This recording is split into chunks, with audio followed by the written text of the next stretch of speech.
the girl accidentally discovers that her mother is holding a strange man. The little girl's shout startled the two of them. The man was even more furious.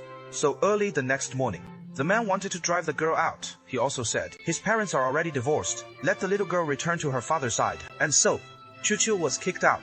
At 6 years old, he was tired of walking alone on unfamiliar streets, just resting on a utility pole. Scenes from the past surged back in my mind in an instant. At that time, my parents hadn't divorced yet. The family of 3 together. How happy it is. But ever since her parents divorced, the daughter became someone neither side wanted to accept. When living with my father, for the sake of a new romance, he was made to lie to others that he was a neighbor's child and seek refuge with his mother. Moreover, the existence of a stepfather and a new family is limited everywhere. Enduring countless grievances, Chu-Chu could only be cautious. She was sensible and patient, using her young body to adapt to a life of hardship and hardship. One sentence is, I'm superfluous. It poured into the helplessness and heartache of children. The entire film uses a simple yet touching storyline. It exposes the harm a divorced family causes to their children. It criticizes the selfishness and avoidance of adults. At the same time, praise children, pure kindness and resilience. It also conveys family affection and responsibility. You shouldn't let your marriage break up. At the heart of this disconnect is a classic family ethics chapter that moves readers to tears and provokes deep reflection. Her father's name was a man, and he worked as a projectionist in a cinema. Work is usually very busy. There wasn't even time to eat. Fortunately, the daughter was very sensible, never bothering dad out of hunger. Instead, he quietly sat aside, watching the movie, finally waiting for dinner.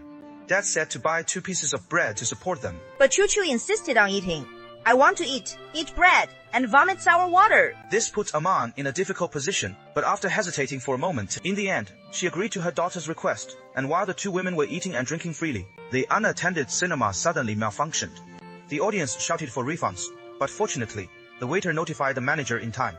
Old Zhong, that is why it didn't cause a big disaster. The manager usually takes good care of a man. After all, divorced and raising a child isn't easy. Originally, family members were not allowed in the screening room. He also relaxed his policies. But this time, Aman left her post without permission. It really made the manager very angry. He couldn't help himself. She criticized him a few times, and Chu-Chu saw her father being scolded. Hurry and explain to the manager. We hadn't eaten for several days.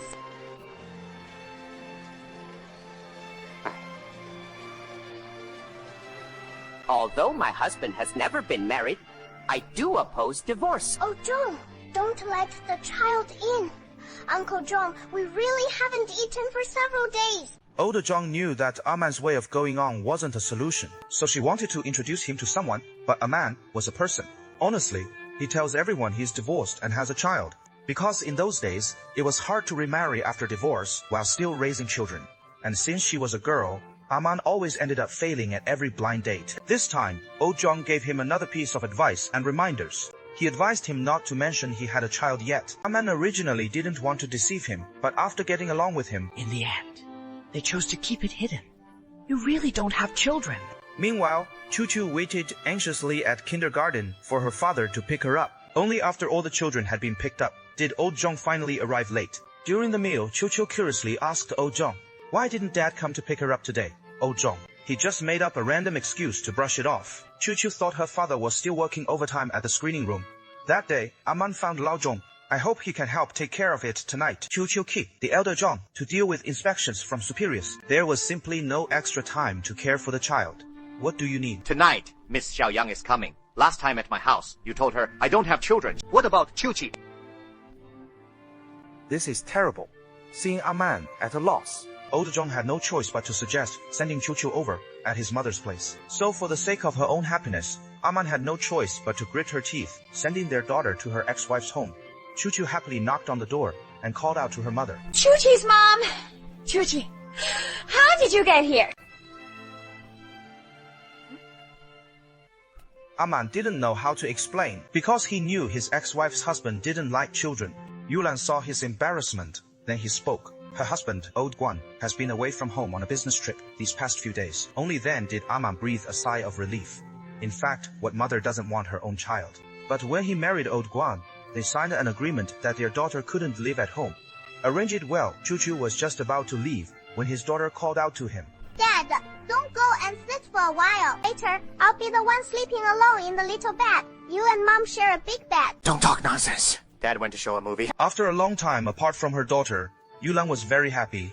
She brought out all the delicious food and drinks for her. But what she never expected was that she ended up sleeping with her daughter. Not long after, her husband Lao Guan returned early. Old Guan wanted to surprise his wife. Mom! Who is the thief?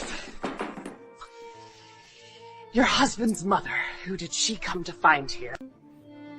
Silly child. This is his home. Let's go back to our own home. Don't stay in his place, Chu-Chu.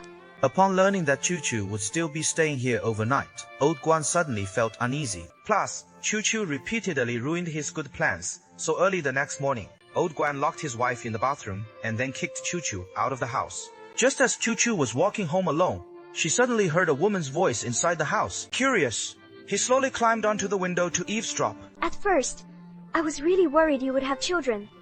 Later, my dad also went to see Section Chief Zhang. It is not about asking Manager Zhang to get informed, but in the end, it proves you really don't have children. Only then did I feel relieved. If you have children, you absolutely won't talk about it. Of course, this is the principle. At such a young age, she didn't know what principles meant. All I know is that my father said he has no children. All I know is that if Dad has children, Auntie wouldn't be with Dad. At this moment, Chu-Chu was a bit flustered. He almost fell down the steps. The noise startled the two people in the room. Aman opened the door. He found out it was his daughter who had returned. Whose child is this? I am the kid of the neighbor's house. Her daughter's answer made a man breathe a sigh of relief. He hadn't expected his daughter to be so sensible. Even saying he was here to find the little bear, Amma hurriedly handed the bear cub to her daughter. And so, Chu-Chu had a home and couldn't return to hold the little bear. Step by step, I left home, not knowing where to go from here. He had no choice but to go to the screening room where his father worked. At this moment, the theater was not empty, just like Chu-Chu's mindset. At 6 years old, he didn't understand at all. Why was she kicked out of her mother's house? Why do fathers say they have no children? He helplessly and desperately crawled into a podium. Exhausted below, he hugged the bear cub and fell into a deep sleep. Fortunately, old Zhang discovered him early the next morning. On Monday when school arrived, the usually sensible and well-behaved Chu-Chu suddenly telling Dad that he doesn't want to go to kindergarten. Why? I'm afraid that if you lose my daughter, it will deeply hurt Aman's heart. This made her feel even more guilty when she recalled what her daughter had done a few days ago. She was even more ashamed. So in the following days, Aman always brings her to work. Chu-Chu was afraid her father would lose her and become more sensible. Her small body helped her father mop and sweep the floor.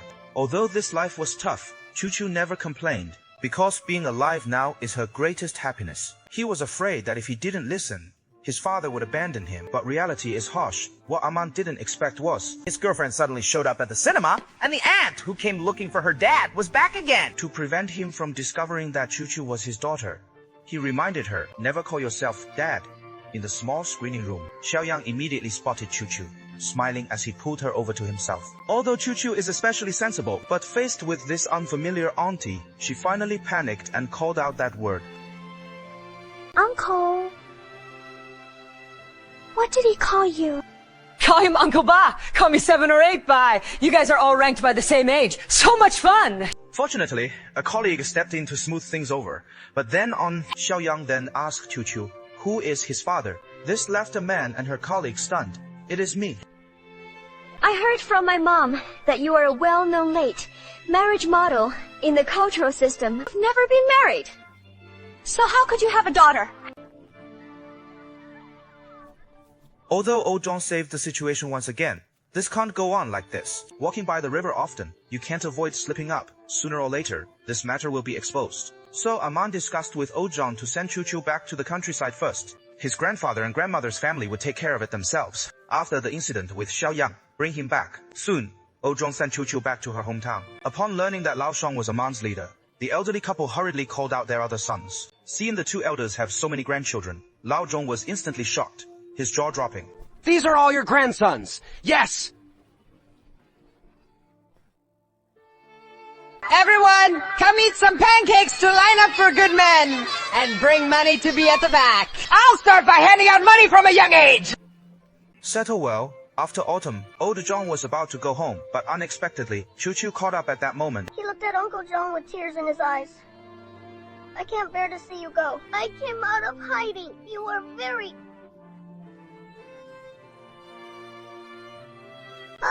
always extra everywhere. Don't say that. You say so. With just a few short words, Chuchu quickly turned to wipe away his tears. Then she left quickly without looking back, afraid she would stay a little longer. You will be reluctant to let go, Chuchu.